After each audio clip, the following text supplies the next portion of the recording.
Tapi seluruh ulama sepakat menyembunyikan amal itu jauh lebih baik daripada memperlihatkan amal. Makanya perkataan yang layak untuk menjadi sebuah moto bagi kita di bulan Ramadan apa? Uktumu hasanataka asyaddu min sayyi'atika. Tutuplah amal kebaikanmu sebagaimana kamu menutup aibmu. Sebagaimana kamu menutup dosamu, sebagaimana kamu menutup maksiatmu, tutup amal kebaikanmu.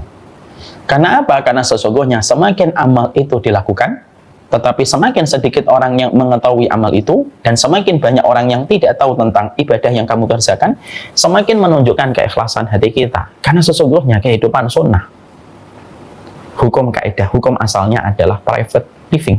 Dalam sunnah itu semuanya harus di private sebenarnya.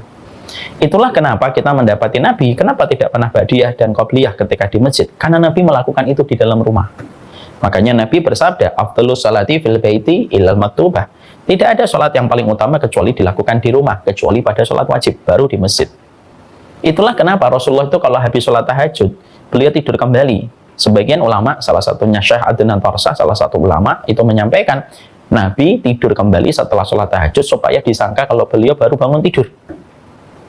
Ya. Kenapa sedekah itu yang paling baik ketika tangan kiri tidak kelihatan? Kenapa zikir itu yang paling disukai oleh Allah ketika seseorang itu zikir khalian? Khalian itu sendirian.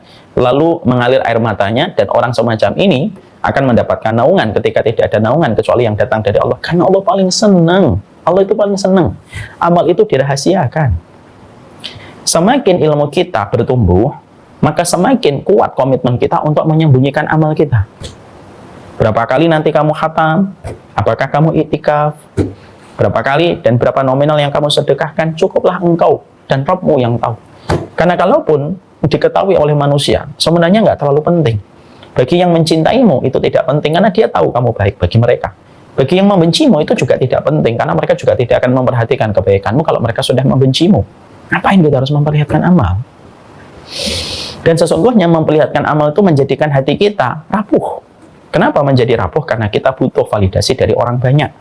Padahal validasi terkuat kita yaitu datang dari Allah, tidak butuh dari banyak manusia.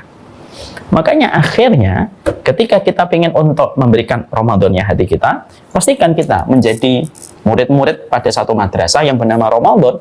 Maka sesungguhnya memasuki bulan Ramadan tidak niatan gembiranya karena naiknya keuntungan kita di bulan Ramadan, bukan karena nanti mendapatkan THR, bukan nanti karena kita mudik, bukan karena nanti sebentar lagi pulang kampung dan kita akan mengadakan banyak makan. Tapi kita memasuki bulan Ramadan memang sebetul-betul karena rahmatnya Allah yang kita kejar. Kegembiraan kita itu karena rahmatnya Allah, bukan karena duniawi.